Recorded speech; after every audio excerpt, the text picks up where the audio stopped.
Sir ನಮಸ್ತೆ. ನಮಸ್ಕಾರ. Sir ತುಂಬ ಜನ ಡಿಫೆನ್ಸ್ ಅಥವಾ ಆರ್ಮ್ ಫೋರ್ಸ್ ಸೆಲೆಕ್ಷನ್ ಆಗಬೇಕು ಅಂತೇಳಿ ತುಂಬ ಪ್ರಾಮಾಣಿಕವಾದ ಪ್ರಯತ್ನವನ್ನು ಮಾಡ್ತಿರ್ತಾರೆ ಸರ್. ಅವರಿಗೆ ತಾವೇನೇ ಹೇಳೋಕ್ಕೆ ಇಷ್ಟಪಡ್ತೀರಿ? ಅವ್ರಿಗೆ ಹೇಳೋಕೆ ನಾನು ಇಷ್ಟಪಡೋದು ಇಷ್ಟೇ, ಚೆನ್ನಾಗಿ ನಾವು ಫಿಸಿಕಲಿ ಮೇಂಟೈನ್ ಆಗಿರಬೇಕು.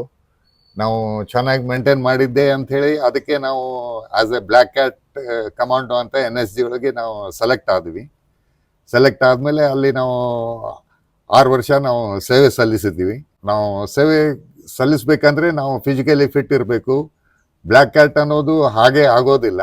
ಅದಕ್ಕೆ ನಾವು ನಮ್ಮ ಫಿಸಿಕಲಿ ಫಿಟ್ನೆಸ್ ಇಟ್ಕೋಬೇಕು. ಅದಕ್ಕೆ ಹೇಗೆ ಫಿಟ್ನೆಸ್ ಇಟ್ಕೋಬೇಕು, ನಾವು ಹೇಗೆ ಸೆಲೆಕ್ಟ್ ಆಗಬೇಕು ಅನ್ನೋದಕ್ಕೆ ನಾನು ಅವೈಲೇಬಲ್ ಇರ್ತೀನಿ ಇಲ್ಲೇ ಯೂನಿವರ್ಸಿಟಿ ಕ್ಯಾಂಪಸ್ ಒಳಗೆ ಬೆಳಗ್ಗೆ 5:30 7 ಗಂಟೆವರೆಗೂ.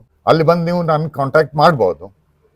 ಬೇರೆ ಏನಾದರೂ ಸಜೆಷನ್ ಬೇಕಾದರೆ ನಾನು ರೆಡಿ ಇದ್ದೀನಿ, ಸಜೆಸ್ಟ್ ಮಾಡ್ತೀನಿ.